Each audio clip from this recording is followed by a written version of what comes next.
أي على سلامتكم ومرحبا بكم كالعادة والعواد. جيتكم فيديو جديد، وصفة جديدة. وصفتنا لليوم لازانيا.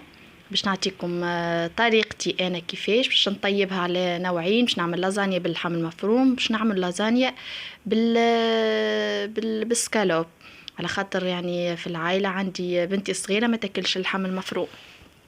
باش نعملها لها اللي هي بالسكالوب. ومن بعد في الاخر صدقوني الكلنا ولينا على كل. انا عملت زوز.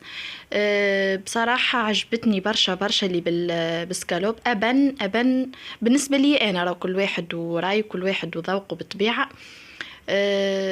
خذيت لهنا الطنجرة متاعي باش نحضر الصوص متاع اللحم المفروم، الصوص الحمراء. حطيت فيها شوية زيت، حطيتها على الغاز، نحط عليها كيك اللحم المفروم، نحلوه مليح قبل ما نفوحوا، قبل ما نعملوا حتى شيء، باش ما يقعدوش هكا التكتلات هذوكم. يتحل ويكون فارك كيك بالكدا بالكدا، يتقلى هكاك شوية في الزيت. كما قاعدين تشوفوا نحل فيهم، يعني فماش تكتلات كيك عابر شويه نحلهم باش من بعد يجيني فارك وتجيني الصوص باهيه.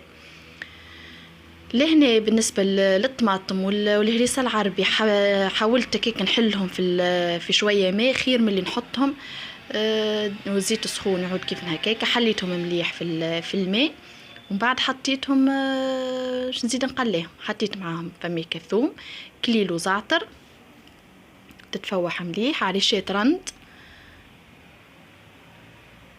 ملح، ومن بعد باش نزيد شويه فلفل اكحل هكا هو. خليها تتقلى شويه، ومن بعد نمرقها ونخليها تطيب. ما تاخذش معانا برشا وقت. لهنا حضرت من الشيرة الاخرى، حضرت شويه سكالوب، فوحته زاده كركم، شويه زيت، ملح، فلفل اكحل. نحط له زاده شويه هكا. حطيت له كليلو زعتر زاده يفوحوا بالكدا بالكدا.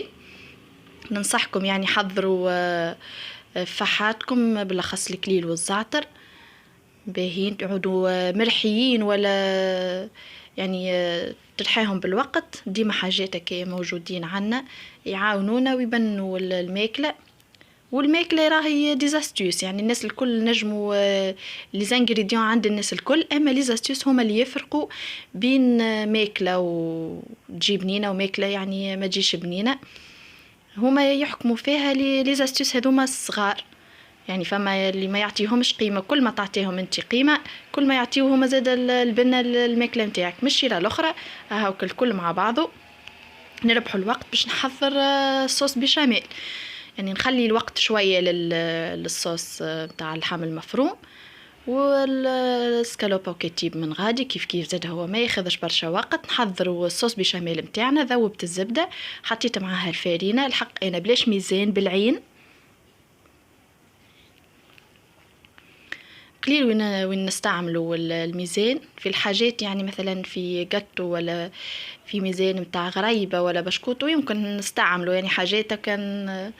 اما في الحاجات هكا مثلا الصوص بشاميل ما نستعملش. بالعين نخلطهم مليح هكا، تدخل الفارينه في الزبده باش ما تكعبرليش من بعد كما قاعدين تشوفوا. وبعد نبدا نزيد الحليب بشويه. وبعد انا والتكستور اللي حاجتي بها. الحق لازمني ننصحكم لهنا، خاطر صارت لي انا يعني غلطه صغيره كوني ما خليتهاش جاريه. ما كملت، حضرت لي رامكان الاول والثاني، حسيلو في الاخراني جمدت لي على الاخر، وليت عباره يعني جامده. ما مشيتش معايا حتى بالمغرفه هكا باش نستوي الوجه نتاع لي رامكان تاعي نتاع اللازانيا، ما مشيتش معايا. ماذا بيكم خليوها جاريه شويه، خاطر هي في ساعه تشد روحها. وزيد انا حطيت فيها يعني الجبن. لهنا فوحتها ملح فلفل اكحل باش نزيد نحط معاها جبن، وحطيت معاها كعبه ياغورت. زادتها البنة بصراحة. أول مرة نجربها مستانسة. نحط جبن رابين، نحط جبن توابع. أما الياغورت جوكي أول مرة نحطه. بصراحة بننها بالكدا بالكدا، والله جربوا الطريقة. اما انا يعني التكستور نتاعها باهية، وقت اللي زدت كعبة الياغورت وقتها ثقلت شوية. نورمالمون راني زدت شوية حليب باش نجم يعني تكمل لي الاخر المونتاج نتاعي كي نحضر في اللي رمكة.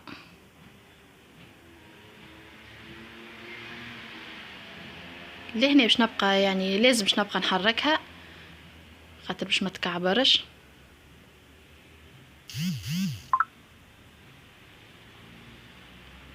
شويه وسعبال، وديجا كتفيت عليهم انا الكيزان الزوز نتاع الصوص اللحم المفروم والسكالوب الزوز حاضرين. توا جوست من تحضر لي الكريم بيشاميل ونبدا نحضر. انا حبيت نعملهم يعني انديفيدويل، تنجم تحطوهم في طبق واحد كل واحد شنو يحب. هو اللي قلت لكم عليه الياغورت هذايا جوكي، بصراحه بننها على الاخر. اما ديما عينكم ميزانكم على التكستور، هكا كان شفتوها ثقيله شويه زيدوا شويه حليب، ما تخافوش. باش نزيد معاها لهنا طابع جبن، مش برشا يعني طابع واحد. نجموا يعني نستغنيو على الجبن ونجموا نستغنيو على الياغورت. اما يبان انه يزيدوا في البنه يزيدوها بالكدا بالكدا، يعني ابن من انها تكون وحدها.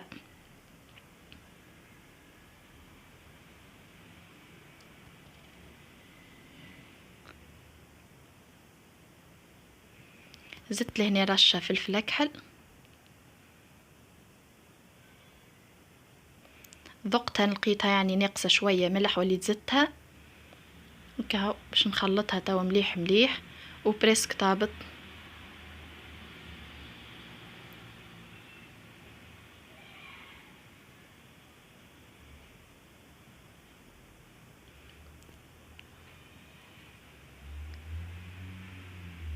ان شاء الله تجربوا الوصفه، ترجعوا لي بالتعاليق. مرحبا بكم،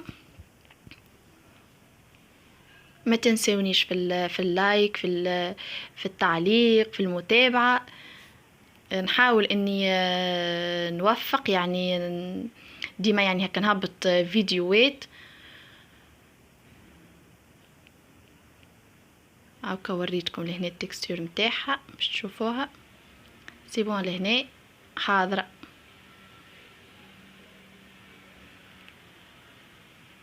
باش نتعدى لهنا نحضر هاكا نحطوا من لوطه شويه صوص كيف هكاكا، نقسموا كعبات اللازانيا. نستحقوا جبن موتزاريلا عربي لازم نحبذوا انا على الجبن يعني المستحضر الغذائي ولا الجبنات الاخرى لازم يكون عربي. هاكا رابيتو من قبل، والطبقات والتشخشيخ هكاكا كل واحد واختياراته، كل واحد كيفاش يحب يدللها يعني اللازانيا متاعو انتي، وهي تحب برشا يعني جبنات. زدت معاها هنا الجبن سلايس زاده باش نحط معاها. اوكي انتي واللي رامكان نتاعك قداش يهزولك.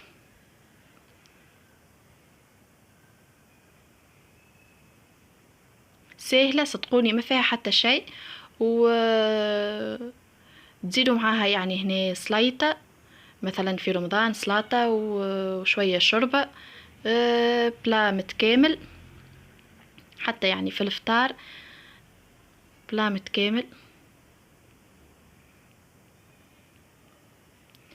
ما نعرفش شكون اللي جربها بالسكالوب، شكون اللي جربها تجي زاده حتى بالفرويد مير، بالحق تجي بنينه وخفيفه. او اللي ما ياكلش حاجه مثلا ما ياكلش لحم مفروم يعمل بالسكالوب، ما ياكلش سكالوب يعمل بالفرويد مير، يعني تمشي كل شيء. ما واحد ما يحرمش روحه منها اللي ما ياكلش حاجه، اهو كتجيب بصراحه تجيب كل شيء. وعن تجربه يعني بنينه وما فيها حتى شيء.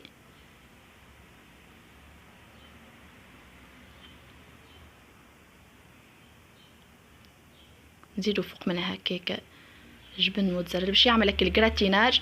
بعد كي تحطوها في الفور تحطوها في طبق وتغطيوها من فوق بالبابي كويسون باش ما يتحرقش الجبن هذاك وهي مازالت ما طابتش. من بعد وقت اللي سي طابت وتشوفوها يعني كيفاش نعرفوا اللي هي طابت، هي اللازانيا عباره يعني مقرونه، عندها وقت يعني باش تطيب فيه وكل شيء.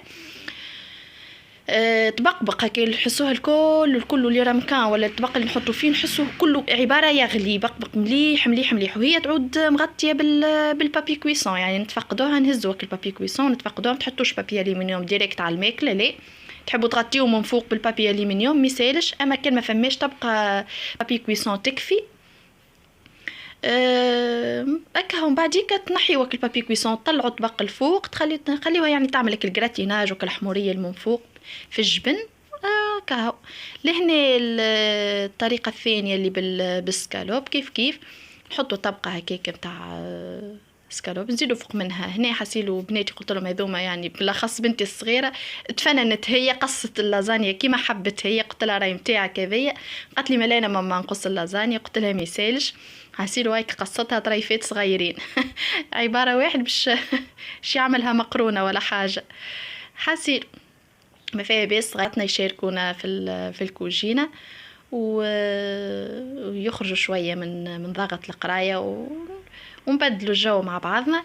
هنا اللي رمكان تاعنا هكا كما قلت لكم جبدت لي شويه كما تشوفوا، ما عندهاش حتى تاثير على الجو ولا على حتى شيء. بطبيعتها من بعد باش تعاود تسخن ويعاود يذوب كل شيء الجبن على بعضه. لهنا تبقى كما قلت لكم كيف هكاك نحط فوق منه البابي كويسون. لهنا حضرت وهبطتها من الفور كما تشوفوا الجراتيناج من فوق، وديجا جبونات الكل ذابت. ان شاء الله تجربوا الوصفه في فيديوهات ان شاء الله قادمه وجديده. نخليكم في رعايه الله وحفظه. نتقابلوا ان شاء الله في فيديوهات كما قلت لكم جديده. ان شاء الله تكونوا الناس الكل بصحه، الناس الكل في عافيه، الناس الكل في حمايه ربي. ما بقى لي كان نقول لكم بسلامه.